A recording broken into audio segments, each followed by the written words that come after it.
Welcome to CSN, the Network Podcast. This is your host, Kayvon Cutler, with my lovely co-host, Dream Nazario, Malik Hampton. How y'all doing this lovely morning?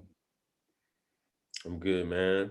You know, watching a lot of football. I'm in my element for real. Blessed and highly favored.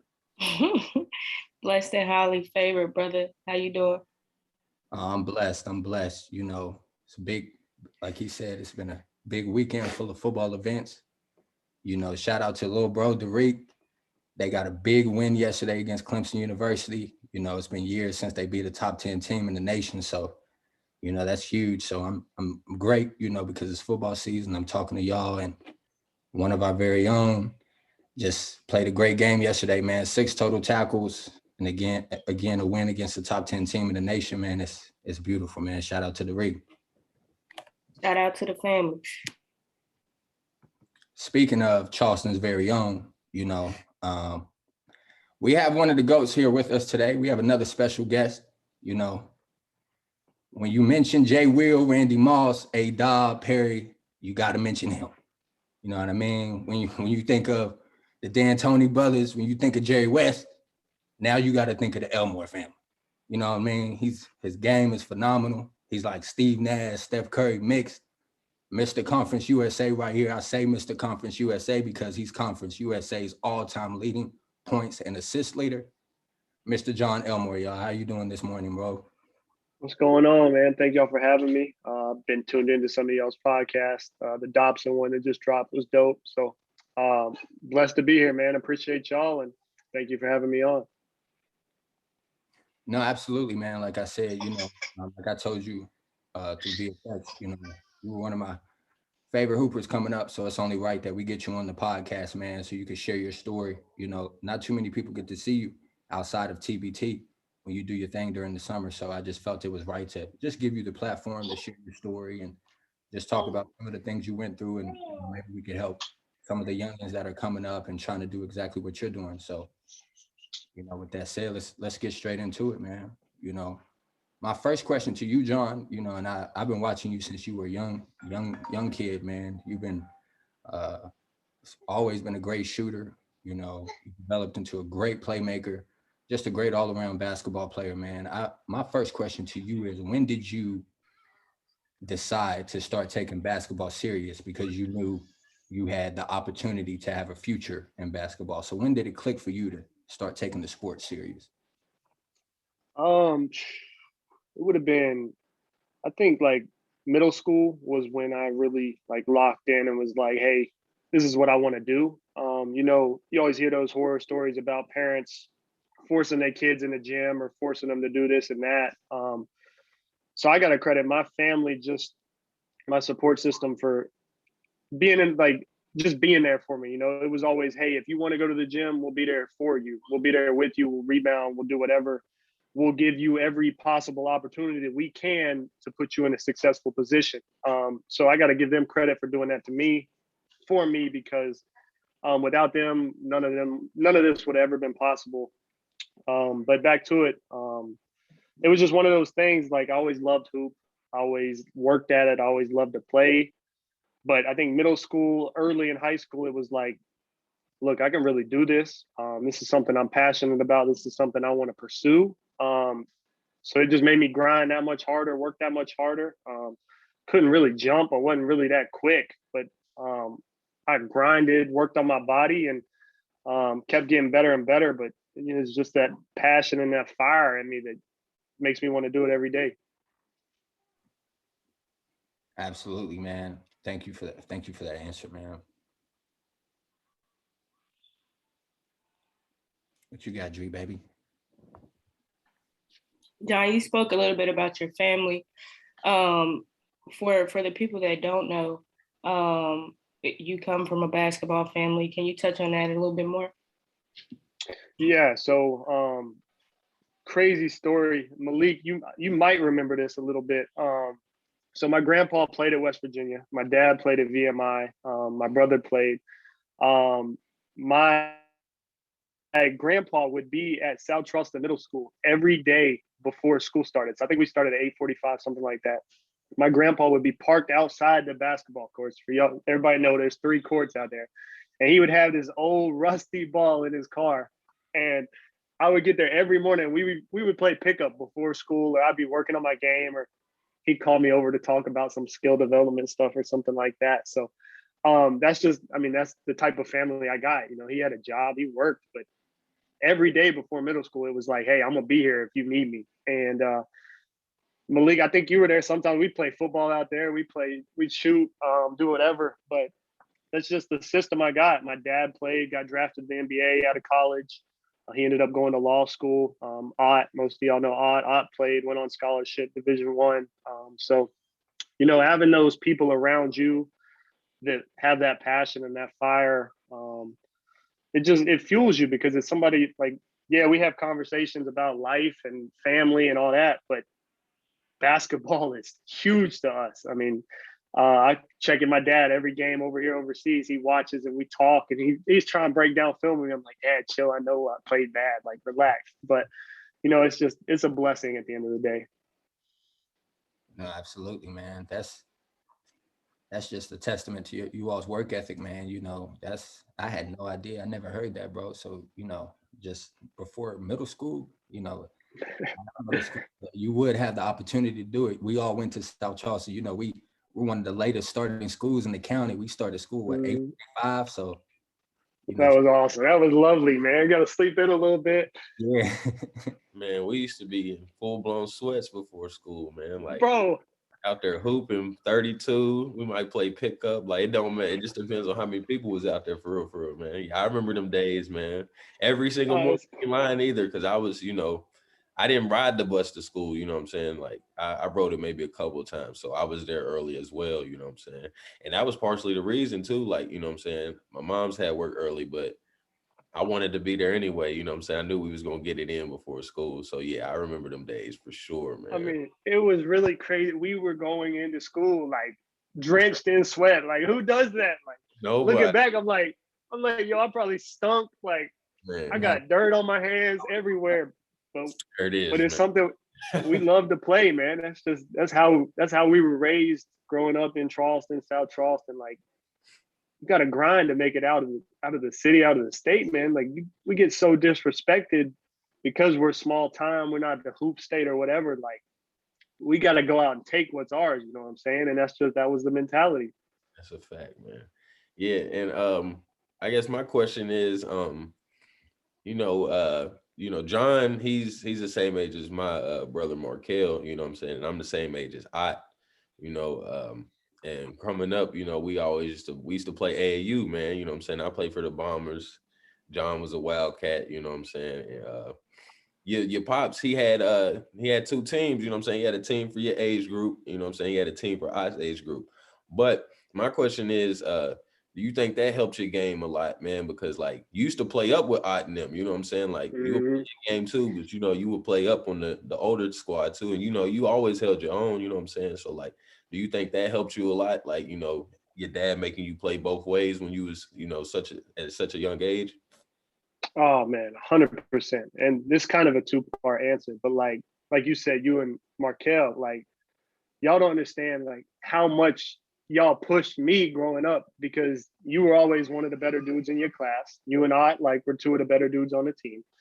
And then me and Markel were always 2 of the better dudes for our age group. So it's like, I know you and I used to go at it, but I was a 6th grader when y'all was 8th grade. So it's like, I was trying to go at it with you. Your brother was nice. So me and Markel were going at it. And like me and Markel used to like get into it, but like it was all love. Like we were boys, you know, lunch table roasting each other, whatever. But like we used to go at it. And I mean, I think that was huge because, you know, like at that age, that's huge for your development. When you're climbing the ladder, like you got to get better each year. And I mean, going at it in practice with y'all from a young age was huge just because y'all were good. Like y'all were tough. Yeah. And I think that was huge. But back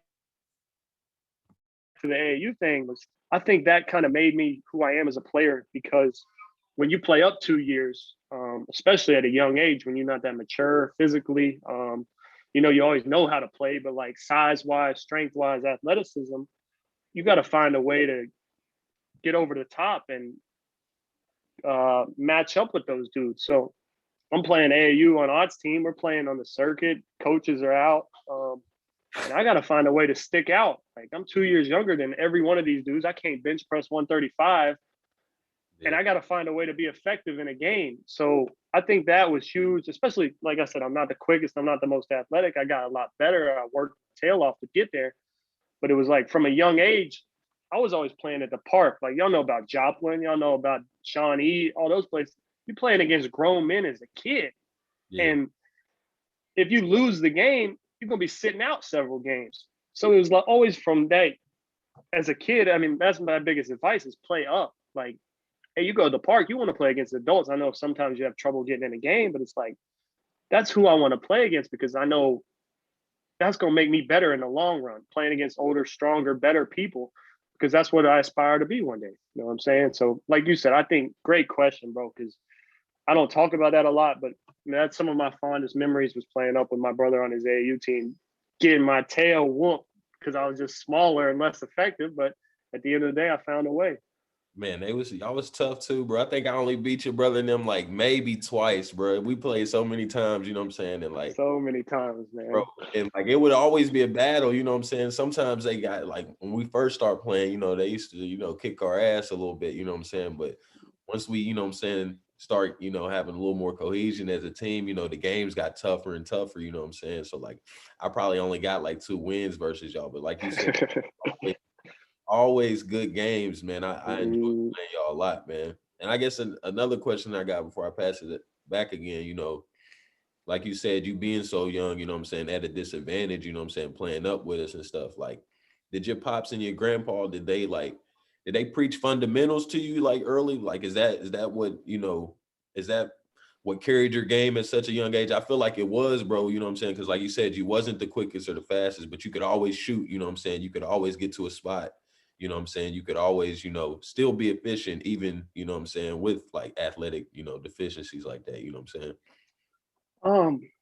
So I'd say like my biggest thing growing up was I loved to watch the game. I loved to play the game, but it wasn't like, hey, I got to just work on like 2 dribble ball handling or like dribbling behind my back. It was always, I was just in the gym all the time wanting to work on my game. You know, it wasn't like, hey, I need to lock in on this or hey, I need to develop fundamentally here. It was just like, I went to the gym every day to work.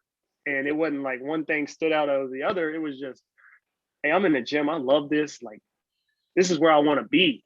And I think that's what, I could have probably worked on ball handling a little more, defense. We don't talk about defense over here, but, just being in there every day working, I think that just went up. I think a lot of people don't love the game. You know what I'm saying? I think that's my advantage. Is like, I live it. I got my family, I got my wife and my baby, and I'm blessed with them. They're number one, but basketball is right there for me. Like it's below them, but basketball is right there. And the fact that, hey, this is how I feed my family. This is from a young age. I wanted to play pro ball. The goals of NBA. I wanted to play in the NBA. My plan is to get there one day, but I got that burning fire every day to go in the gym. In my mind, I'm the best player on the court when I step out there, So that's just my mentality. You played like it, bro. Your confidence was super high, bro. I give you that for sure. Still play like it. Yeah, your confidence reeks whenever we watch you play. Like you can see it in TBT. Like you could just tell, like, it doesn't matter who you play for. If you were in the league where you play at, like, let's get it. And I respect that.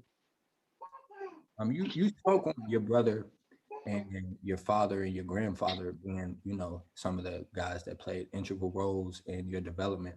But who were some of your other inspirations in basketball growing up, whether they were local hoopers or professional or college hoopers? Because your game is, man, it's just so sweet. So I'm just curious, like, who were some of your other influences? Man, growing up in West Virginia, you always look up to the guys that were before you.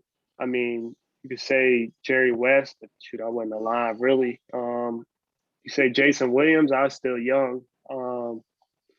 My first memories, really like loving hoop, were when I was in middle school at South Charleston. Just talk about how good the team South Charleston had with Dobson, PA, Slater. all them dudes. I mean, like that was like the first time I really started getting into hoop, and I went to South Charleston, and South Charleston High School was everything to South Charleston Middle School then. And I mean, you had them, you had Noah Cottrell at Logan, Chase Fisher at Ripley. So that's just, I mean, those were the classes like where I really got into hoop like that. You know, I always loved Steph Curry, Steve Nash, guys like that. But just from a local West Virginia level, I mean, I just always looked up to the guys that did it before me and kind of paved the way. So I got to give credit to them. Absolutely, man. And you know, I have a follow-up question for that. And thank you for stating full names too. You know, for our listeners that don't know who some of these gentlemen are that he mentioned, man, there's some of our best hoopers from our area, from our state, period. You know, some of our inspirations as well. You know, so it's thank you for stating their names so the world can, you know, build awareness on who some of these gentlemen are. But my next question to you, you spoke about middle school a few times now, and we know that you come from a different area from South Charleston. So what originally influenced your decision to go to South Charleston Middle School? You know, you could have went to JA easily, you know what I mean? So just what caused you to go there? So my dad played at South Charleston. My whole childhood, I lived in South Hills. Shoot, three minutes away from GW. We got to, I think it was when Ott was going in. Not, or actually, I think Ott went to John Adams. I think maybe sixth grade year, maybe seventh grade year too. And then I think he, correct me if I'm wrong, League. I think did he go South Charleston just his eighth grade year? Yeah, he came over his eighth grade year. Yeah. Okay, yeah. So that was my sixth grade year. So I started at South Charleston. We ended up moving to South Charleston right by Joplin Park, the legendary Joplin Park where I learned to play. Still go down there every now and then and shoot. But we moved down there. We built a house when I was in, I think fifth grade, we were building a house. Sixth grade, we were moving there. So that was in, it was kind of in both districts actually. Like there's like a fine line, and you know the line's been tweaked now, so I don't even know. But I started middle school at South Charleston, and it was just one of those things. I think my dad always wanted us to go to South Charleston. Just he had the legacy there. To this day, he's still a Black Eagle fan. That's just his mindset. His teammates, he still talks to a lot of his high school teammates today. So, you know, I'm glad that that was where I started my career. You know, ultimately I didn't finish there, but you know, those first 2 years there, man, I've got experiences that I'll talk about for the rest of my life. Yeah, for sure. You know, back on the Wildcats, you know, a lot of them people, like, you know what I'm saying, that you play with, they went to John Adams, you know what I'm saying, stayed in the South Hills area, you know what I'm saying? So I was surprised when, I was happy as hell when Ott switched over, you know what I'm saying? Because I knew we had another, you know, I knew that just made us even better, you know what I'm saying, like going into my eighth grade year. But yeah, I was surprised too, you know, but like you said also, you know, I started to figure out more about your pops, you know what I'm saying, like as I was getting older, you know what I'm saying? So it made sense why y'all started, you know, transitioning to South Charleston too, you know, so yeah. Did y'all win it that year? Now we lost my eighth grade year. John and them lost their eighth grade year too, and I was mad about it, man. I was so mad about it, bro, because him and Kels, you know, they finally got the team up, you know, and bro, like they were so good. And I think what y'all beat Charleston Catholic like twice that year too, right? It was like twice during the season, man. So like, yeah, like Charleston Catholic was always sneaky too. I remember like my first game of my eighth grade year, like we knew it was between us and John Adams. Like that's just what it was going to be. You know what I'm saying? We knew we had the team. But the very first game of the season, bro, Charleston Catholic clipped us at home, bro. Like they was always sneaky good. Always sneaky good. Yeah, they always had a beat, and that was just, you know, very skilled, just out of nowhere. So I remember that game too, though. Y'all's eighth grade year. Rest in peace to Josh. I just knew y'all was going to win it. Yeah. Rest in peace, Josh Myers. How, like, how did y'all lose, man? Yeah. I still remember that game, man. At Dunbar, 1 point game. We had a shot to win the game. We missed it. Oh, man. Dang, man. I think Charleston Catholic got us my eighth grade year too, actually. Oh yeah. Oh, I remember that too, man. It was some drama in school about that one, man. I remember that. That was not supposed to happen, man. Yeah, Y'all like a sleepover or something like the night before or something like that, man. Like they had to sleep. man, we was in school talking about it. The girls' basketball team was hot, man. Like they was upset about it, but they knew where the criticism was coming from because they was so nice. You know what I'm saying? Like nobody expected them to get beat at all. You know what I'm saying? I remember that too. Man. Shout out to Catholic, man. Yeah. They always sneaky good in some hoop, man. Thanks. But John, just to kind of fast forward a little bit, Kayvon mentioned the TBT. Can you talk about that experience and you made your way into like a fan favorite? So can you talk to us about that? Yeah, the TBT is special to me because, like Kayvon said, once you get out of college, and you go play overseas, most people don't ever see you play again. You know what I'm saying? Like your legacy is over. And that's why the TBT is so dope, especially with it being in Charleston as a host site. Like all your family and friends that you grew up with and have watched you play and develop your whole life get the chance to see you lace them up again. And now, shoot, the tournament's so big, it's on ESPN. I mean, so in the middle of the summer, you're talking about, hey, you're playing for $1 million. I know we haven't won it yet, but the plan is to win it. We're pretty close, in my opinion. But I get a chance to put on a Marshall jersey again. I get to play in the Civic Center. As y'all know, we played in the Civic Center in middle school, played in the Civic Center in high school. I even got to play there in college, luckily, one game. So, I mean, that's my home. That's my roots.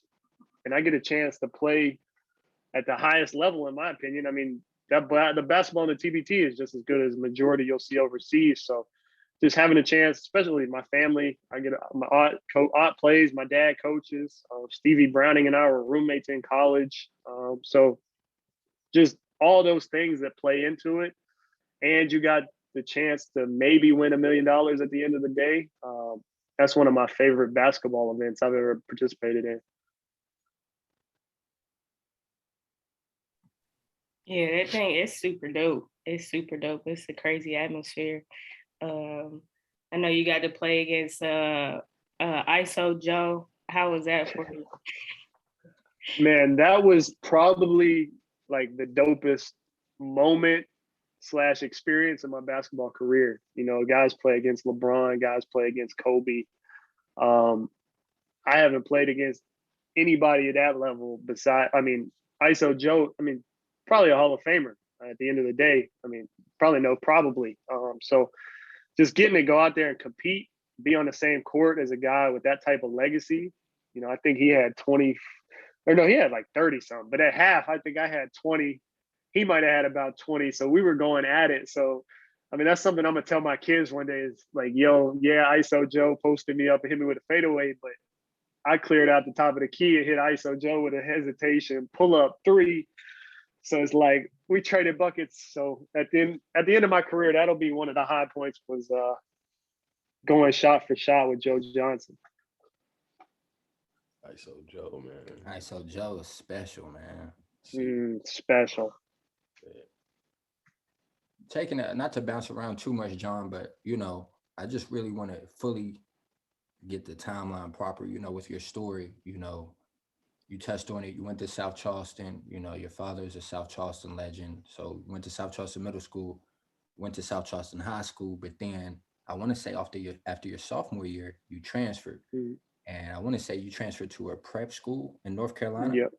Mm-hmm. Tell us about that decision and what school that was. And of course, making an assumption, of course, we assume that you transferred there to just get better D1 offers, of course, to play better competition, quote unquote, even though I feel that we have great competition here in our area. So can you just speak on, what led you to transfer to that school and, what was the background reasoning behind that? Yeah, so my sophomore year was Ott's senior year. I think we had one of the best teams in the state at South Charleston. It was a really interesting dynamic because I think we were really good. We had Rashad Kincaid, Trayvon Reese. You keep going on and on about who we had. We had good players, and I think we should have won the state that year. We got beat first round, Parkersburg kind of handled us. And it was one of those things where like the situation was really weird. You know, you never want to blame the coach. I'm not that type of dude, but like all the players just really didn't understand their role. Team was really just in a bad place because we should have been a lot better than we were. You know, I had a lot of like colleges starting to check in on me, and I wasn't getting great feedback from my coach. My high school coach wasn't giving them the best reports on me. You know, could I have been more respectful? Could I have worked harder? I don't know. But it's like, hey man, that's not cool for your high school coach to be kind of bad mouthing you to Division I schools calling in. You know, like I don't talk about this a lot, but it's like you don't do that to a kid that's got college dreams. You know, and maybe I wasn't mature, and maybe I didn't handle the situation right. I could have been more respectful. You know, that was 10 years ago. But I just after the game, I sat down with my family and I was like, "Hey, look, I want to make a change because I'm not happy. I'm not happy with this situation, my development." And so we just started looking around, and North Carolina's got a big time private school league. That my team, when I went there my junior year, I think we had 9 Division I players on the team. So that's a little different than your typical local West Virginia high school. No disrespect to West Virginia, because like you said, West Virginia's got hoopers, but we had 9 Division I guys on the roster.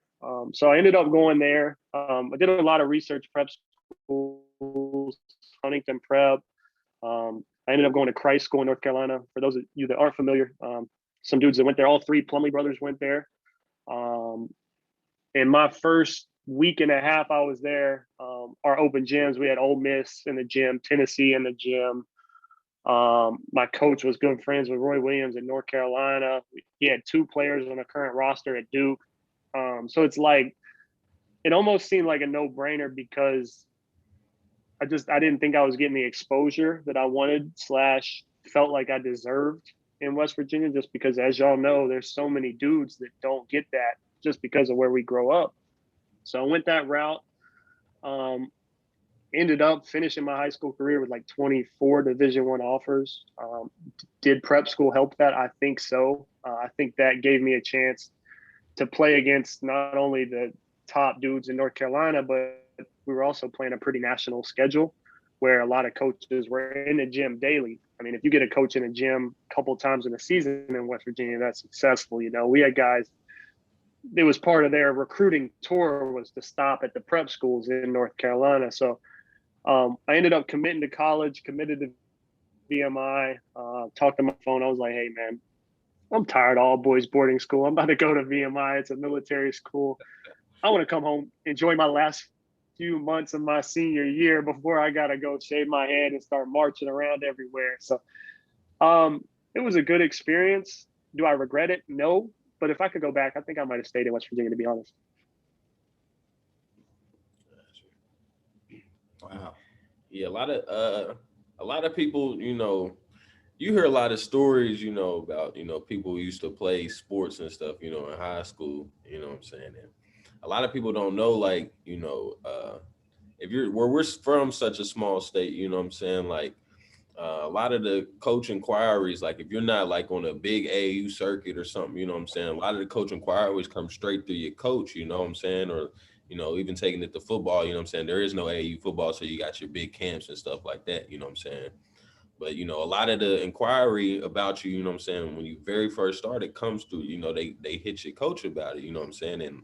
And that's one of my big things, you know what I'm saying? Like I told Kay this all the time, like I just don't understand, like, you know, a lot of these kids got dreams, you know what I'm saying? Like, you know, of course, you know, not saying we're without fault, you know what I'm saying? Like some kids, you know, might not be good in the classroom, you know what I'm saying? I know that's not the case with you. Like I done been in school with I know how your dad, you know what I'm saying? I know how they feel about your grades and stuff, you know, and how you know what I'm saying, just carry yourself in school, you know what I'm saying? Or I'm not saying,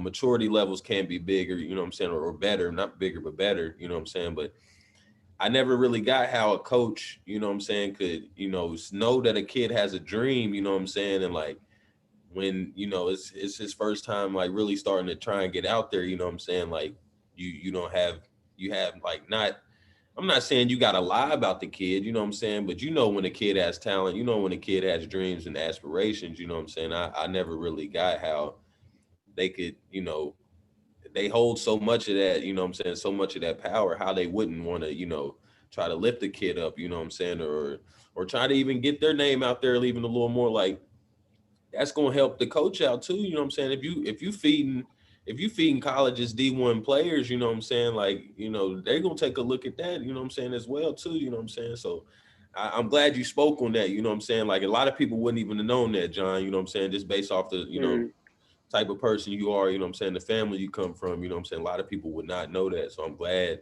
you know, you definitely touched on that, because that's a real thing, you know what I'm saying. A lot of people, you know, when they hear that later in life, oh, he wasn't that good, or, you know what I'm saying, or like, you know, he's just making excuses, you know what I'm saying. But sometimes like that power isn't in your hand, you know what I'm saying, and you don't know if you'll get another opportunity to prove yourself, you know what I'm saying. So I appreciate you touching on that 100%, man. No, for sure, man. Like you said, it's the sad part about the business, because like it does happen. Like, Yeah. you know, like you would think that people would have your best interest at heart. Like, hey, I'm gonna do whatever I can to help this kid make it, achieve what he wants to, whether it's college ball, whatever. It's like, yo, I'm gonna do whatever I can to help my guy out. You know, and some people got ulterior motives. Like you said, it does happen, and it's the dark, shitty part about the business is like, you know, a lot of people got their own selfish things in mind at the end of the day, which is sad. For sure. Yeah, appreciate that, dog, man. And then they listen to it coming from you, John, guaranteed, man. They definitely listen to it, bro. Oh yeah, for sure. You know, you spoke on BMI too, and just from our conversation we're having now, you know what I mean. I don't know too many people that went to VMI, but you know, everyone has their own stories and experiences, of course, I'm sure. And I'm just curious. You know, you said you had 21 D1 O's or offers. What was the reasoning behind going to VMI? Was it because your dad? Was it because Ott was there already? Was it a combination of both? Like what made you go to VMI? Because you know VMI is tough, John. It's different college experience. You know what I mean? Man, So, no, man, that's a great question, because it's a long story, but it's interesting because you know, my goal was always to play high major, Power Five, Duke, Kentucky, Carolina, somewhere like that. Like that, Michigan, Florida, like that was my goal. And it's starting to get like late in my junior AAU season. Tennessee's came and watched me, Ole Misses came and watched me. And I'm waiting. Like, yo, I'm playing well, but I'm not getting these offers. Like I'm getting all these mid-major offers, VMI, Charlotte, Radford, Campbell. I mean, a lot of like middle to small level schools. And I keep waiting for Power Five schools, and just like I couldn't get the offer. And so I just got frustrated, man. It was early in my senior year. I was talking to my dad. I went to Fork Union prep school, postgraduate school after South Charleston to try to continue his playing career. He didn't have a ton of looks out of high school. He had a couple, but he wanted to play D1, so he went to Fork Union. Well, VMI ended up offering him, which was pretty sweet because my dad played there, was all-time leading scorer there for a long time. So Ott took that out of Fork Union. And so I'm in prep school in North Carolina. VMI comes to every AAU tournament I had my junior summer. So, I mean, I probably had 8 to 10 AAU tournaments that summer. Well, VMI's whole coaching staff, either 2 or 3 coaches, was sitting courtside at every game just because they had been recruiting me. I talked to them a lot, but that was how much love they showed me. Like, hey, we want you that bad. Like, we're not really on anybody else. Like, we want you. Starting point guard as a freshman, all this stuff that they're talking about. So I'm frustrated, man. Get that. I didn't get the Power Fives. I'm mad. I'm emotional. My dad played there. Ott's going there on scholarship, and I'm like, man, I'm committed. I'm going to VMI. I knew a little bit about the military stuff, but really all I cared about was, hey, VMI was leading the country in points per game. They're going to play up tempo. They're going to shoot a lot of threes. You're going to have unlimited freedom on offense, and you're going to play with your brother. So it's like, all right, I'm starting to mesh all these things into the little bag, the pros and the cons. I'm like, dude, I'm going to VMI. Ended up going to VMI.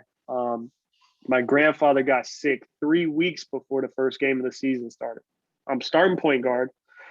The military stuff, like, all right, I got used to it, but it's miserable. It's tough. Like you said, like VMI ain't normal college. Like you're waking up every Monday, getting your head shaved, 6, 7 a.m. You're marching in full military uniform. There's not a lot of girls at the school. It's not college. This is the military, okay? And 3 weeks before the first game, my grandpa got sick, terminal cancer. My brother and I sat down and we're like, hey, look, family comes first. Y'all know me. Like, I'm as close with my family as anybody in the world. Ended up leaving VMI and kind of that was the end of that. But like you said, VMI is different, man. That's a different type of college. Oh yeah, for sure. Yeah. So what you got, Dre, baby? Well, let's take it a little bit further. Can you talk to us about your transition into Marshall? So VMI didn't release me from my scholarship, which was a really dirty, bad situation. They thought other stuff was going on. There wasn't other stuff going on. So legally, NCAA wise, I wasn't allowed to have contact with a coach or a coaching staff at any Division I school for 365 days. Like that's what it says when you sign your NLI is if you don't get released from your scholarship as a freshman, you can't do such and such. So I kept hearing like D'Antoni was at Marshall. I was at home for 2-3 months before I decided to go anywhere. I enrolled at Marshall. A meeting got set up with D'Antoni the first day I didn't talk to him before I was enrolled in school. Set up a meeting for 8 a.m. the first day of the second semester, which was like January 12th. I walked in his office. He gave me the time of day to hear my situation. He had heard of me. He hadn't seen film or anything. So it's like really awkward. Like I'm explaining myself to a guy that's been in the NBA and I'm like, coach, like I'm kind of like Steve Nash. Like, here's my game. It's my style of play. And I'm sure he's just sitting there like, yeah, whatever. He was like, all right, here's a jersey. We got practice at 3:00. We'll see what you got. And the rest was history. You know, I owe him a ton because a lot of coaches would have just been like, hey, roster's full. Like, we're not accepting anybody else. Like, hey, there's no tryouts or none of that. Like, we do all our recruiting. We're done. But gave me a jersey, said, we'll see you at 3:00, see what you got. And, I mean, the rest was history after that. But it was crazy. I had never talked to him before that 8 a.m. meeting in his office. And he's like, all right, tell me about yourself. What can you do as a player? And this guy's been in the NBA the past 8-9 years, coaching the Lakers, Suns, everywhere, Knicks. And I'm like, yo, coach, like, I'm like Steve Nash, man. You got to give me a chance. Boom, gave me a jersey. That's hard. Yeah, that's a CSN exclusive right here. I've never heard it before. I had no idea that you did not speak to him prior to going there. So that's. So I was a walk-on. Like you said, like a lot of people didn't. I wasn't on scholarship my first year there. I couldn't accept a scholarship, and I don't think they had any. Like I had to go a full year without a scholarship. Like so, my family had to pay the money, which I was blessed that they were in a position to be able to do that for me. But I had to earn my keep. It wasn't. I could have still been a walk-on if I wasn't playing well or whatever. And he ended up giving me a scholarship my second year, but pretty much started out as a walk-on, man. Wow. That's awesome, man. Wow. I got a follow-up question. So, can you talk about how it was for you? Like, I guess not playing, were you kind of just sitting at home? I know you said were you just staying in the gym? Like, how was it for you? You mean like the year I was sitting out? Yeah. You know, that was tough on me from the fact that from the time I left VMI to the time I got eligible the following year to play, like a lot of people don't have to sit out a year in college. And when you do that, that's different because one, you're partying, you're having a good time, you're enjoying college, but it's like you don't see the light at the end of the tunnel because you know the big picture, you know your goal is to play and you put up numbers and win games, but it's like the light kind of fades a little bit because it's taken so long to get your chance to do what you want to do. And I had, I mean, a lot of mental battles, a lot of physical battles of just trying to get in the best shape as possible. But I'm like, dude, I still got 365 days before I can play. Like, when am I going to get eligible? Like, this is taking forever. So, I did my best in practice to try to get in shape and just hoop. It's tough to keep that fire burning when you don't always see the light at the end of the tunnel.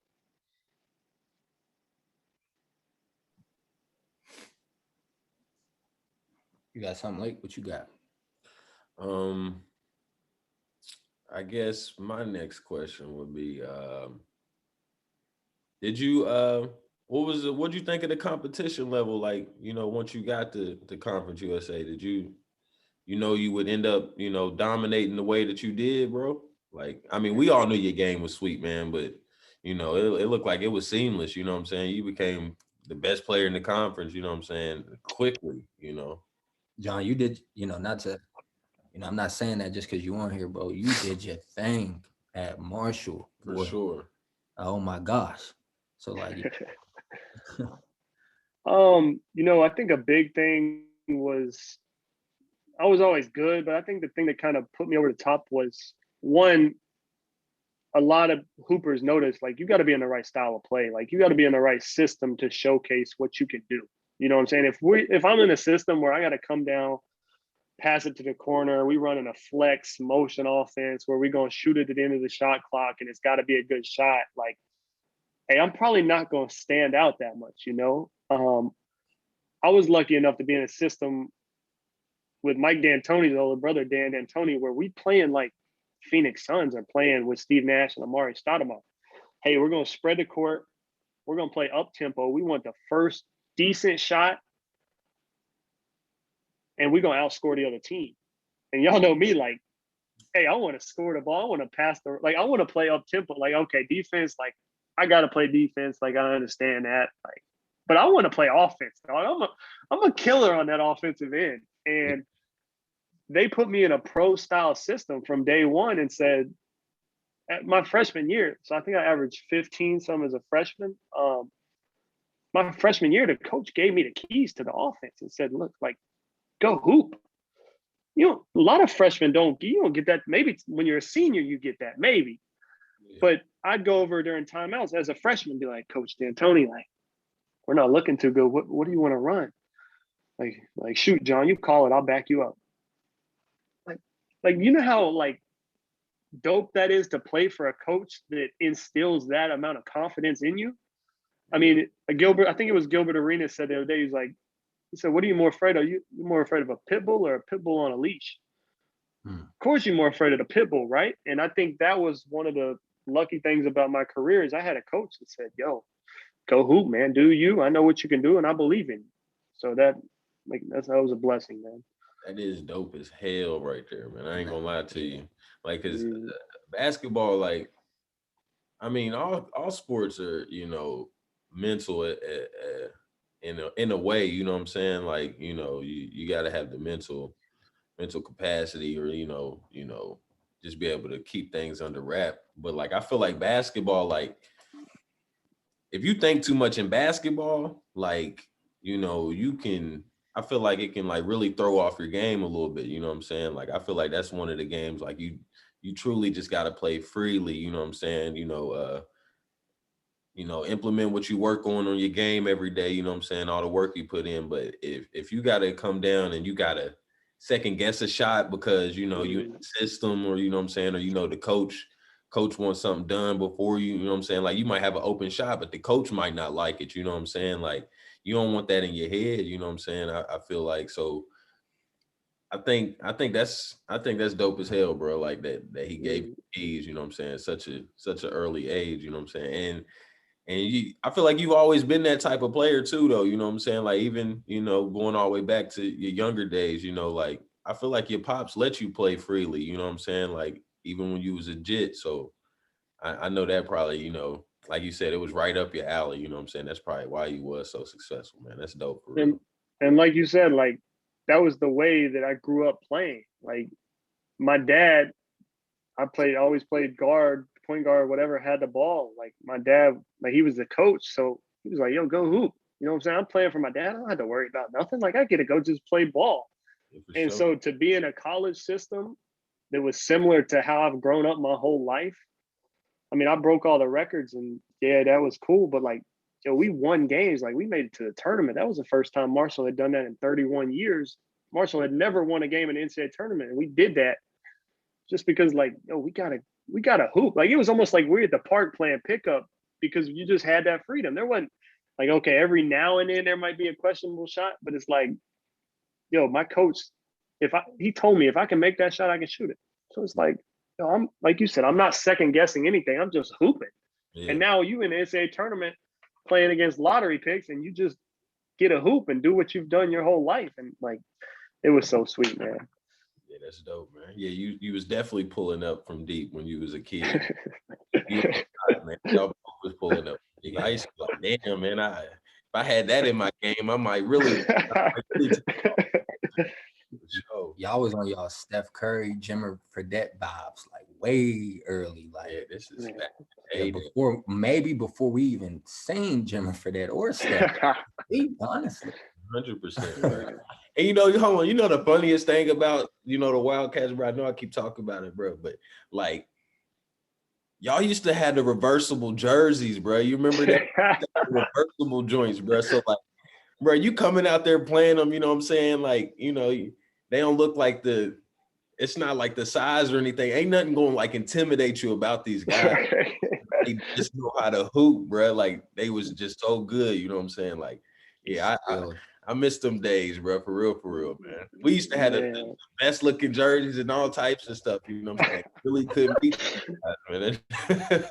That joint was I'm crazy. telling you, man, because my dad, like, nowadays everybody's sponsored by Adidas and Nike and all that. Like, my dad sponsored the team. Like, he bought the jersey. So we had some money, but like every now and then, like we didn't have that much money, So my dad is putting what he's making from his job into sponsoring this AAU team just so my brother and I could have the platform to play ball at a high level. Like, Gotcha.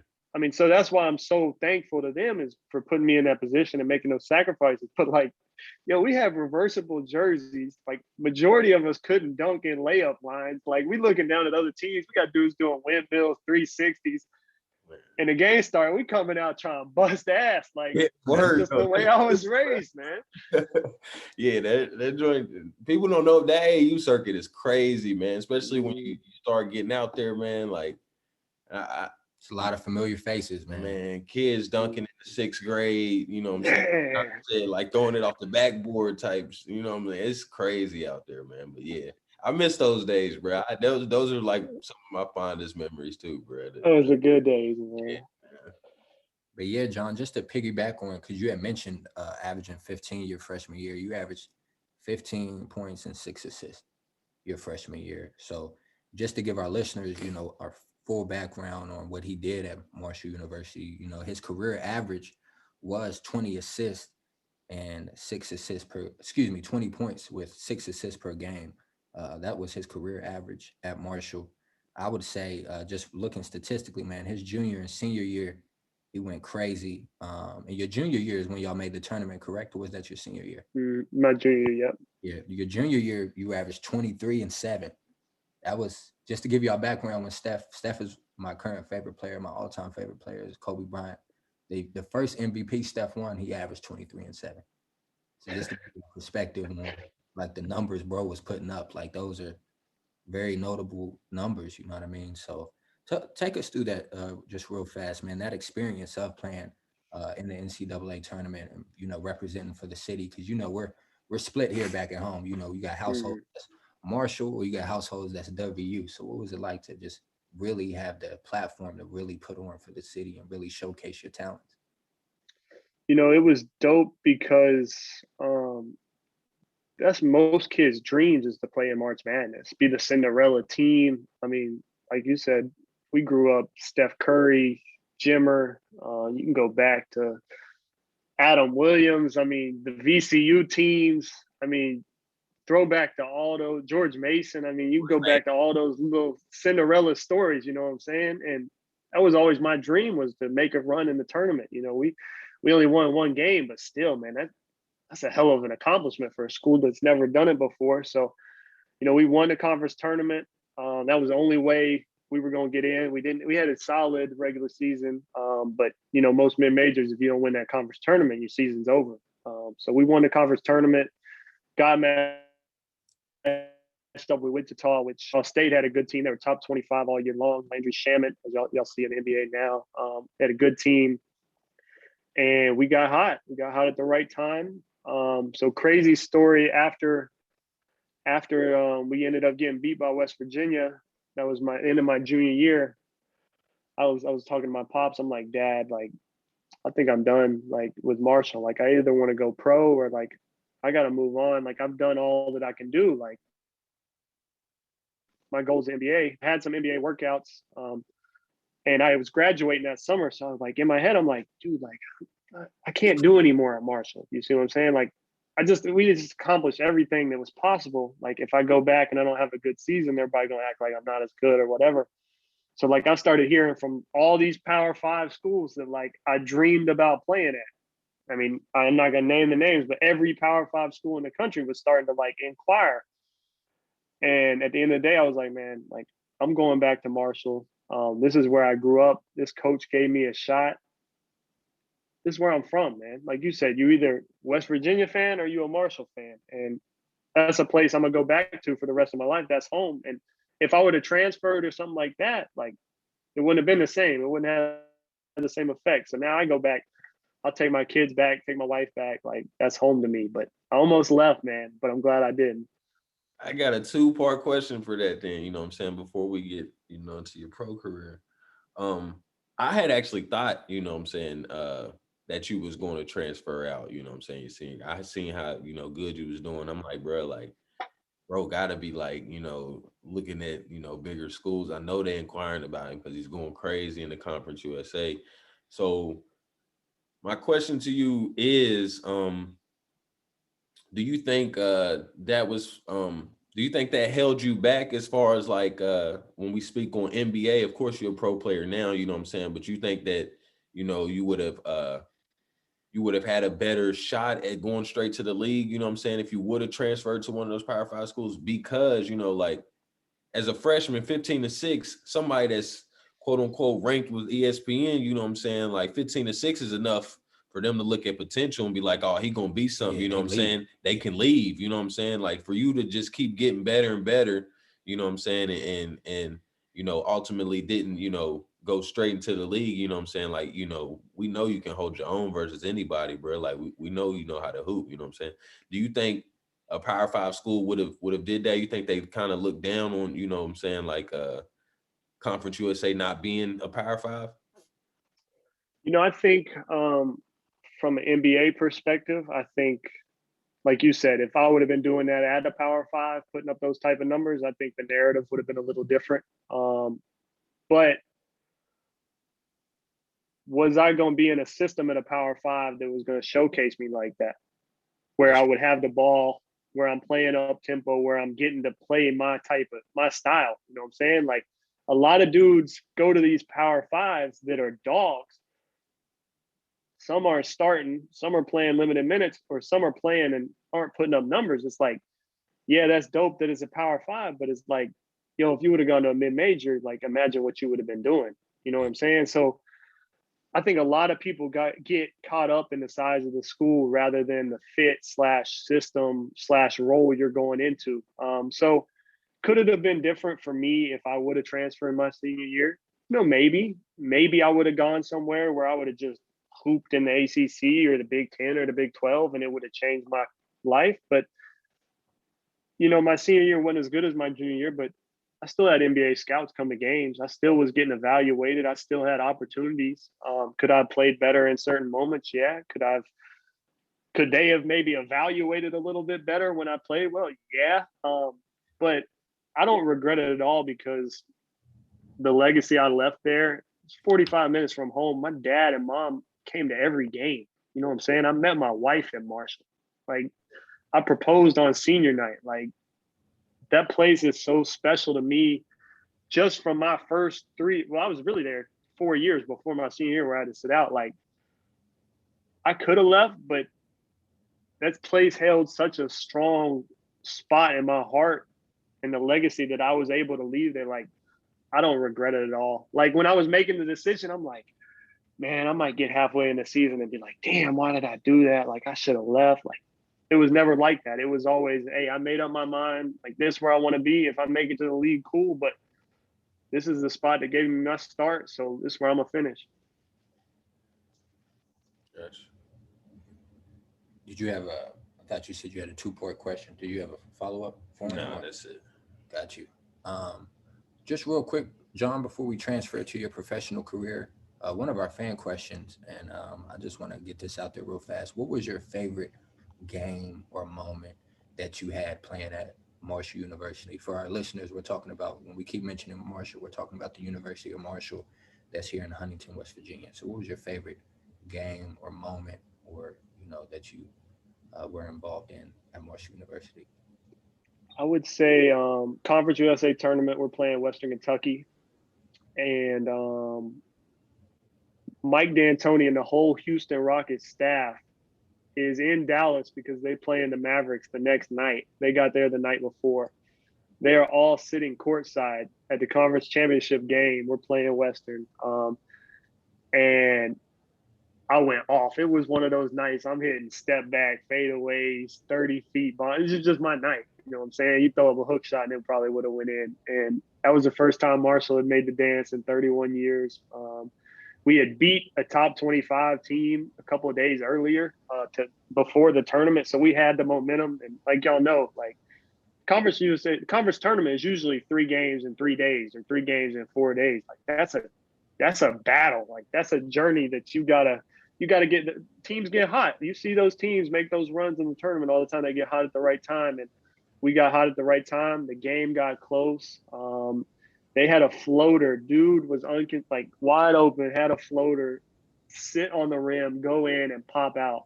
And it was just one of those things that was meant to be. Like, the dude was, if he had the shot, he'd make it 80 to 90 times out of 100. Just that's how easy of a shot it was. It popped out, and it was just meant to be. So that'll stick with me forever as the most memorable moment. Got you, man. Yeah, thank you for that.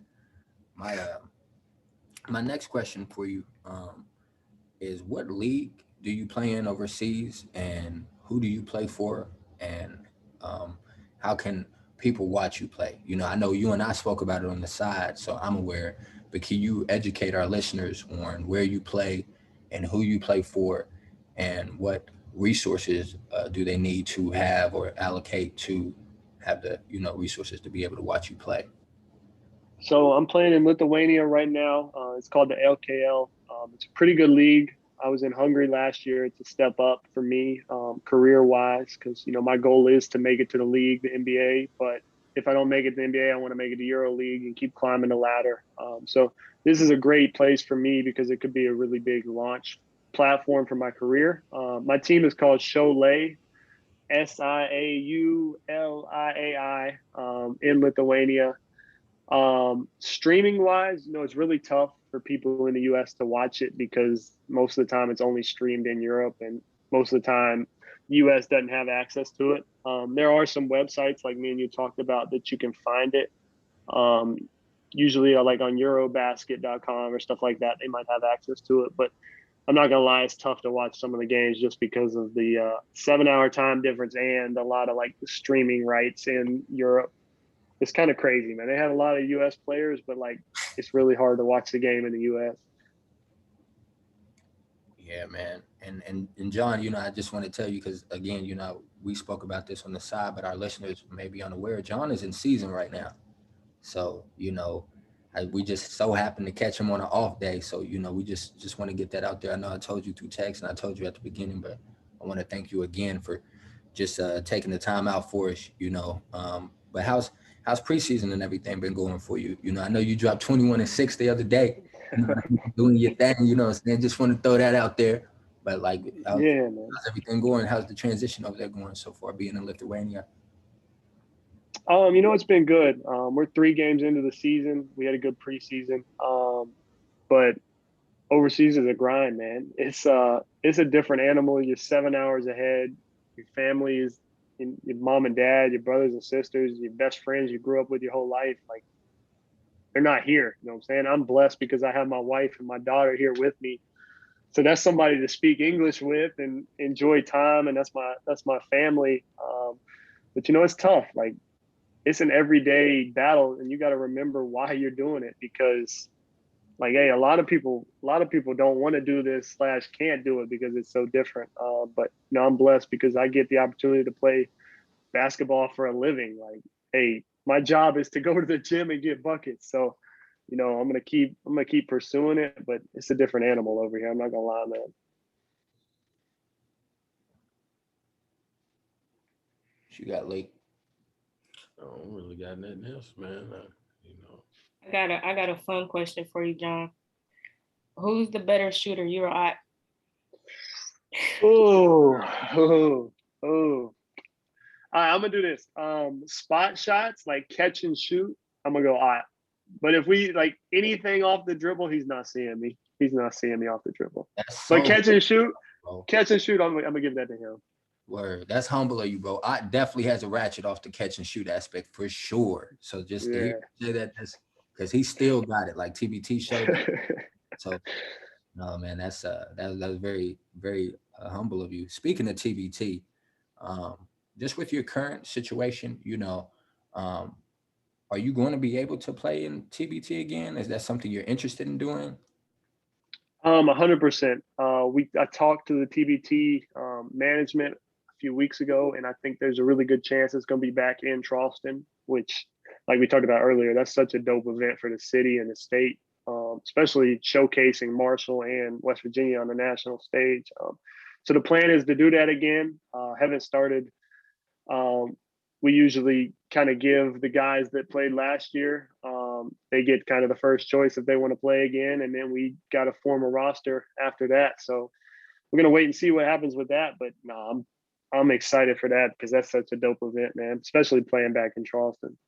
Oh yeah, for sure. Another CSN exclusive. Y'all may not have known that, but we might have it back at the Charleston Civic Center. They've been doing some great renovations over there. So man, that'd be a great look for the city. And you just touched on that, and I appreciate you for doing so, John. But everyone in the city wonders, what all goes into the selection of the roster you all choose. And I'll be honest, I consider you one of the best hoopers from our city. You know what I mean? I consider Perry one of the best hoopers from our city. You know what I mean? So I'm sure you've heard, but what all goes into the decision making when it comes to the TBT rosters, and is that something that you all would be able to do? I know Perry's, his schedule is different in itself. You know what I mean? But can you touch on that for us?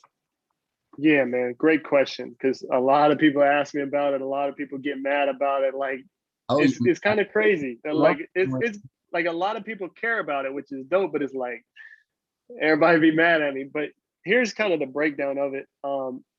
It's really Ott's team. Ott was the one that got the team in the tournament to start us off. The first 2 years, they were the West Virginia Wildcats.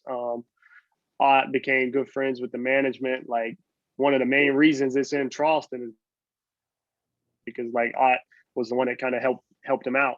So Ott started the team. He's usually the GM. He gave me the GM role last year. I think it was last year, 2 years ago, whatever.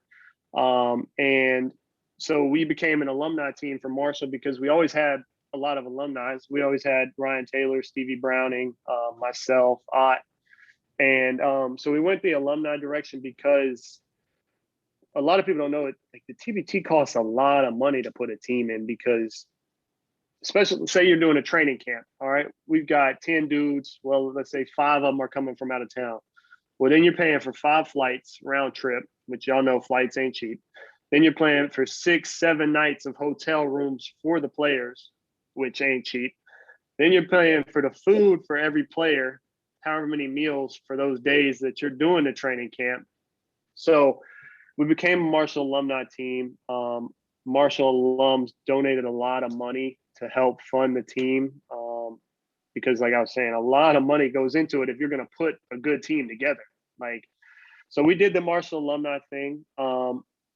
We don't have a ton of bigs at Marshall. Like, when I was there in the past couple of years, like, we're a smaller school, we don't have a ton of guys playing high level pro overseas. So we had to branch out a little bit. Ja'Cory Williams was a guy that played in Conference USA, got to know him real well playing against him. So it's just, we use some of those relationships to fill in the rest of the roster. You know, we want to be mostly Marshall based just because Marshall did a lot for me and those other guys, and Marshall gives a lot of money to help fund the team. So that's one of the main reasons we're a Marshall alumni team. But, you know, we just try to do our best to fill in the best possible roster for what we need to complement some of the Marshall guys. Like you said, Perry played, I think his first year they had the team. He was playing with the national team in Africa. He was playing in the Eurobasket Africa league this year. There were some conversations with him about playing. It just couldn't work out. But definitely a guy we wouldn't be opposed to having in the future because Perry's as good as it gets.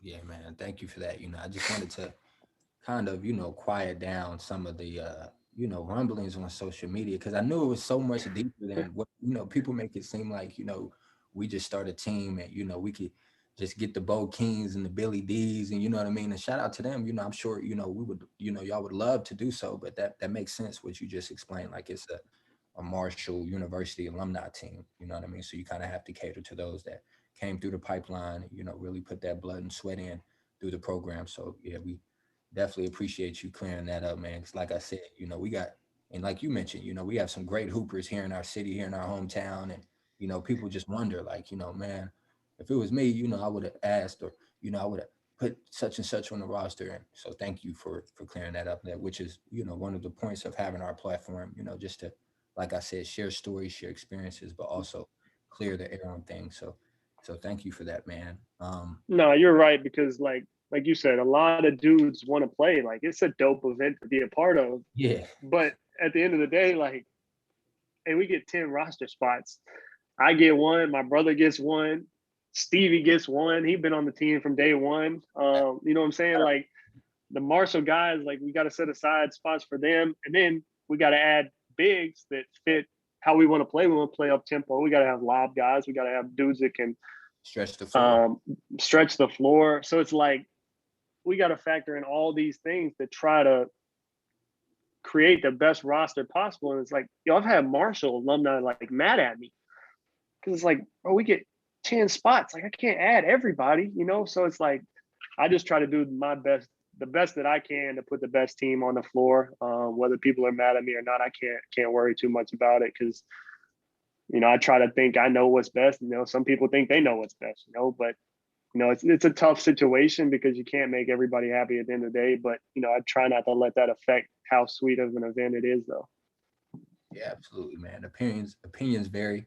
You know what I mean? So that's one thing I learned at a young age, man. Opinions vary. Everyone's gonna have their own different opinion. And you know, it's not a bad thing, it's not a wrong thing. It's just, you know, you're just trying to do what's best with what all you guys got. So, you know, I definitely appreciate that answer. But just real quick, just to touch on it, you know, what are some of your other interests, John? We know you're, you know, a basketball player, you know you're a great brother, a great family man, you know, one of the assets here in the community. But what are some of your other interests, you know, outside of basketball? Like, is there any endorsements or anything that you have going on off the court, or you know, what all do you, what other things do you have going on? Warzone. A lot of Warzone, man. A lot of Warzone. Y'all not seeing me on the Warzone, by the way. I'm like that. We might have to get gamer tags after this because I'm big dubs over here. I got you, bro. I got you already. All right, we gotta. I swear I see you on there. We gotta play then, bro. I'm like, I swear I see Leak on there. I'm like, bro, we ain't never played. No, we played it because we played with Tino. You know, Yeah, okay. Yeah. Okay. Mm-hmm. All right, we got to get back on there. You know, man. You know, I'm not that complex, man. You know, I had my daughter. She turned 1 the other day, and that just puts everything into perspective for you because, like, that changes your life. Like, you're no longer number one. Like, your daughter's your number one. Like, that's your kid. And you know, that's probably been the best thing that's ever happened to me. To be honest, you know, hoop's great. I love my wife to death, but then you have a daughter. Like, that's something else, man. So, you know, I don't have a ton of interest outside of my family and hoop just because like that's so much of my focus and my time is just trying to be the best husband, father, ball player I can be, man. No, absolutely, man. How long, real quick, man, lastly, how long is your current season that you're currently in? We know you're playing in Lithuania. How long do people have? Like, does it stretch all the way to the summer, or how does that work? I think it's usually like most seasons are 9 to 10 months. So that's what a lot of people don't see is like, well, I get to live at home in Charleston for like 2, maybe 3 months out of the year. So that's people don't realize like how big of a sacrifice overseas is because you're gone Oh year yeah. round, basically. Yeah. So I think the season is 9.5 months, like doesn't end till like mid to late May.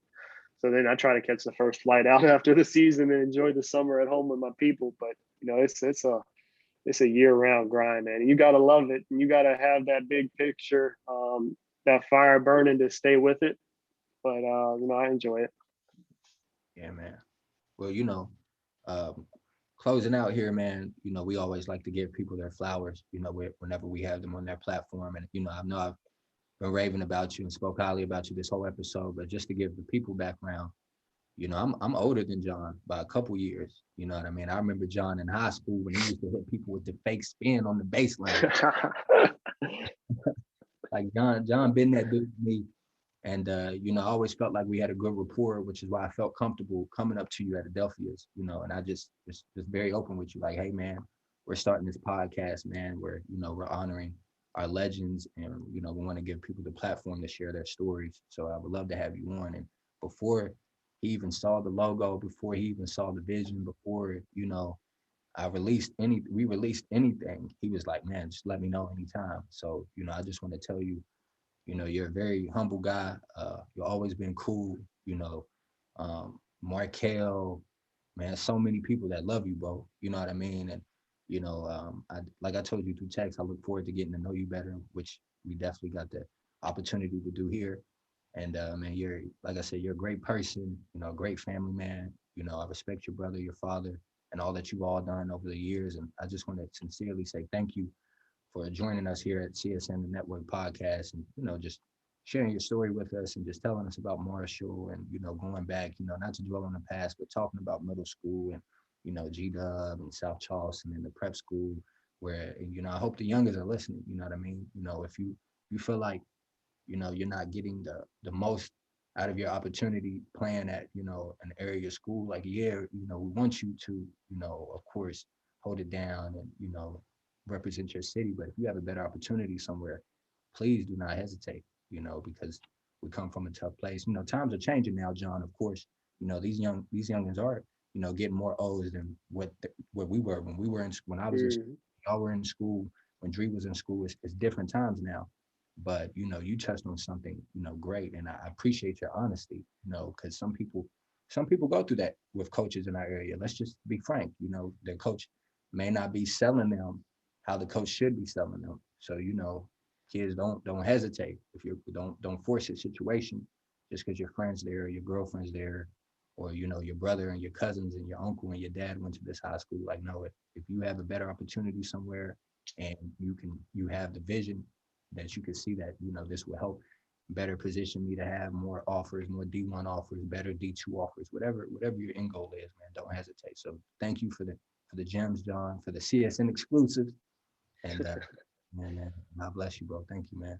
Appreciate you, Yeah, I bro. appreciate y'all having me on, man. I enjoyed it for real. Getting to chop it up, like you said, man. Charleston and West Virginia is such a special place. I know to y'all and to me. So if there's anything I can ever do to help y'all, anything y'all ever need from me, don't be afraid to tap in. I'm always around, man. Got that. I need you on Warzone, man. I need a dub. Let's get it, man. Let's get it. Let's go. We appreciate you, John. Appreciate Yeah, you. thank Bro. y'all for having me. Yeah, man. Hey, John, I'm not gonna lie, I might need one of the old Marshall jerseys, but we can talk about that on the side. You know what I mean? I'll see what I can do. I'll see what I can do. John used to always wear a wavy throwback jersey before his Marshall games. You know what I mean? And I pride myself in throwback jersey. I want to be able to rock one of yours one day. The Mr. Conference USA. It's only right. You know what I mean? I'll get it taken care of. Yeah, I got you. All right, John, man. Thank you again. See us in the Network Podcast with John Elmore. We're out. All right, y'all.